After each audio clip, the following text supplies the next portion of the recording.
ಎಲ್ಲರೂ ಹೇಗಿದ್ದೀರಾ? ನಾನಂತೂ ಸೂಪರ್ ಆಗಿದ್ದೀನಿ.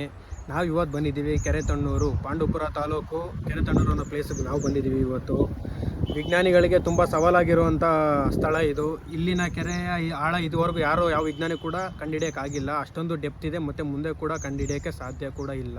ಸೊ ಇವತ್ತು ಹೋಗೋಣ, ಈ ಕೆರೆಯ ವೈಭೋಗ ಮತ್ತು ಈ ಕೆರೆಯ ವಿಶೇಷತೆ ಎಲ್ಲ ತಿಳ್ಕೊಳ್ಳೋಣ ಬನ್ನಿ.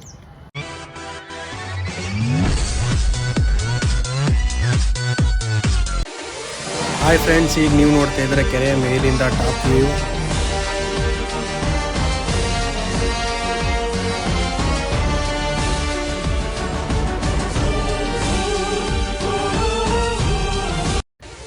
ಫ್ರೆಂಡ್ಸ್, ಈ ಕೆರೆ 1390 ಎಕರೆಯಷ್ಟು ವಿಸ್ತಾರವನ್ನು ಹೊಂದಿದೆ. ಈ ಕೆರೆಯ ಡೆಪ್ತನ್ನು ಇಲ್ಲಿ ತನಕ ಯಾರೂ ಕೂಡ ಕಂಡುಹಿಡಿಯೋಕ್ಕಾಗಿಲ್ಲ ಕೂಡ.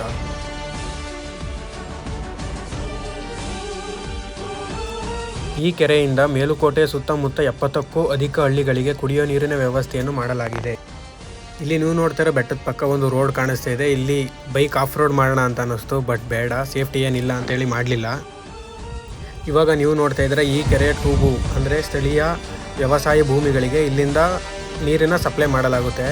ಮತ್ತು ಇದರಲ್ಲಿ ಒಂದು ವಿಶೇಷತೆ ಇದೆ, ಅದನ್ನು ಮುಂದೆ ಹೇಳ್ತೀನಿ ಏನಂತ. ಇದು ಇಲ್ಲಿಂದ ಬಂದು ಇಲ್ಲಿ ಎಕ್ಸಿಟ್ ಆಗುತ್ತೆ. ಇದು ನೋಡೋಕ್ಕೆ ತುಂಬ ಸುರಂಗ ಮಾರ್ಗ ಥರನೇ ಇದೆ. ಇಲ್ಲಿಂದ ಎಕ್ಸಿಟ್ ಆದ ನೀರು ಕೆರೆ ಏರಿಯಾ ಹೊರಭಾಗ ಅಂದರೆ ಇಲ್ಲಿಂದ ಬರುತ್ತೆ. ಇಲ್ಲಿಂದ ಒಂದು ವಿಶೇಷತೆ ಇದೆ, ತೋರಿಸ್ತೀನಿ ಬನ್ನಿ. ಅಲ್ಲಿಂದ ಬಂದ ನೀರು ಇಲ್ಲಿ ಬರುತ್ತೆ, ಸೇಮ್ ಜೋಗ ಜಲಪಾತ ಥರನೇ ಬರುತ್ತೆ. ಇದನ್ನು ಮದ್ಗ ಅಂತ ಕರಿತೀವಿ. ಎಲ್ಲ ಇಲ್ಲಿ ಆಟ ಆಡ್ಬೋದು, ಒಳ್ಳೆ ಗುಡ್ ಫೀಲಿಂಗ್ ಇದೆ ಅಂತಲೇ ಹೇಳ್ಬೋದು. ಇವಾಗ ನಾವು ಹೋಗ್ತಾ ಇದ್ದೀವಿ ಮಂಡ್ಯದ ಮಲ್ಪೆ ಬೀಚ್ ಅಂತ ಪ್ರಸಿದ್ಧವಾಗಿರೋ ಕೆರೆತಣ್ಣೂರಿನ ಮೊಳಕಾಲು ಅನ್ನೋ ಪ್ಲೇಸ್ಗೆ. ನೀವು ನೋಡಿರಲಿಲ್ಲ ಅಲ್ವಾ? ಮಂಡ್ಯದ ಮಲ್ಪೆ ಅಂದರೆ ನೀವು ಯಾರಿಗೂ ಗೊತ್ತಿರಲಿಕ್ಕಿಲ್ಲ.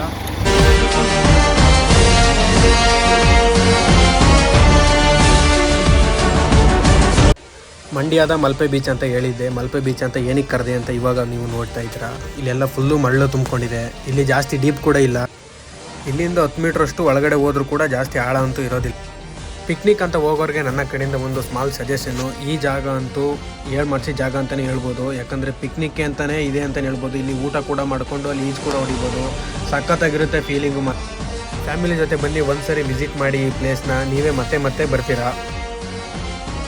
ಅಲ್ಲಿ ಎಲ್ಲ ಟೈಮು ದುಡ್ಡು, ಹಣ, ಆಸ್ತಿ, ಕೆಲಸ ಇದು ಯಾವುದು ಎಲ್ಲ ಟೈಮು ಮ್ಯಾಟರ್ ಆಗಲ್ಲ. ಕೆಲವೊಂದ್ಸಲಿ ಫ್ಯಾಮಿಲಿಗೆ ಎಷ್ಟು ಟೈಮ್ ಕೊಟ್ಟಿದ್ದೀವಿ, ಫ್ಯಾಮಿಲಿ ಜೊತೆ ಎಷ್ಟು ಎಂಜಾಯ್ ಮಾಡಿದ್ದೀವಿ ಅನ್ನೋದು ಇಂಪಾರ್ಟೆಂಟ್ ಆಗುತ್ತೆ. ಫ್ಯಾಮಿಲಿಗೋಸ್ಕರ ಅಂತಲೇ ಈ ಜಾಗ ಇದೆ ಅಂತಲೇ ಹೇಳ್ಬೋದು. ಮಲ್ಪೆ ಬೀಚು ಅದೇ ಥರ ಸೇಮ್ ಟು ಸೇಮ್, ಮಿನಿಮಮ್ ಇಲ್ಲಾಂದ್ರೂ 10 ಮೀಟ್ರ್ ಮುಂದೆ ಹೋಗಿದ್ರು ಕೂಡ ಜಾಸ್ತಿ ಆಳ ಇಲ್ಲ, ಫುಲ್ಲು ಮರಳು ತುಂಬಿಕೊಂಡಿದೆ.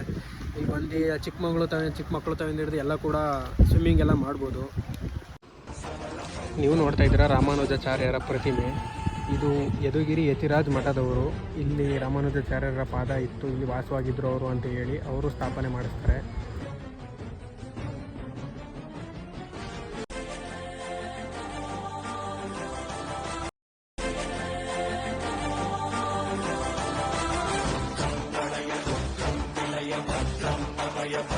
ಶ್ರೀ ರಾಮಾನುಜಾಚಾರ್ಯರು ತಮಿಳುನಾಡಿನ ಶ್ರೀರಂಗಮನ್ನು ತ್ಯಜಿಸಿದ ನಂತರ ಕೆರೆತಣ್ಣೂರಿಗೆ ಬಂದು ಇಲ್ಲಿ ಆಶ್ರಯ ಪಡಿತಾರೆ ಅವರು. ಈ ನಂಬಿನಾರಾಯಣ ಸ್ವಾಮಿ ದೇವಸ್ಥಾನವನ್ನು ಸ್ಥಾಪನೆ ಮಾಡಿದರು ಅಂತ ಹೇಳಲಾಗುತ್ತದೆ. ಈ ದೇವಸ್ಥಾನ ಸ್ಥಾಪನೆಯಾಗಿದ್ದು ಸುಮಾರು 2000 ವರ್ಷಗಳ ಹಿಂದೆ. ಈ ಥರ ದೇವಸ್ಥಾನನ ಕಟ್ಟೋಕ್ಕೆ ಯಾವ ಥರ ಟೆಕ್ನಾಲಜಿ ಯೂಸ್ ಮಾಡಿದ್ದಾರೆ ಅಂತಂತೂ ಗೊತ್ತಿಲ್ಲ, ಮಾತ್ರ ಸಖತ್ತಾಗಂತೂ ಕಟ್ಟಿದ್ದಾರೆ. ಈ ಟೆಕ್ನಾಲಜಿನ ಯೂಸ್ ಮಾಡಿ ಕಟ್ಟಿರೋರ್ಗಂತೂ ಹ್ಯಾಟ್ಸ್ ಆಫ್ ಅಂತಲೇ ಹೇಳ್ತಾ. ಬನ್ನಿ ದೇವ್ರ ದರ್ಶನ ಮಾಡೋಣ. ಒಳಗಡೆ ಅಂತೂ ಫೋನ್ ಅಲೋ ಮಾಡಲ್ಲ, ಕ್ಯಾಮ್ರಾ ಎಲ್ಲ. ಇಲ್ಲಿಂದನೇ ದೇವ್ರ ದರ್ಶನ ಮಾಡ್ಕೊಳ್ಳಿ.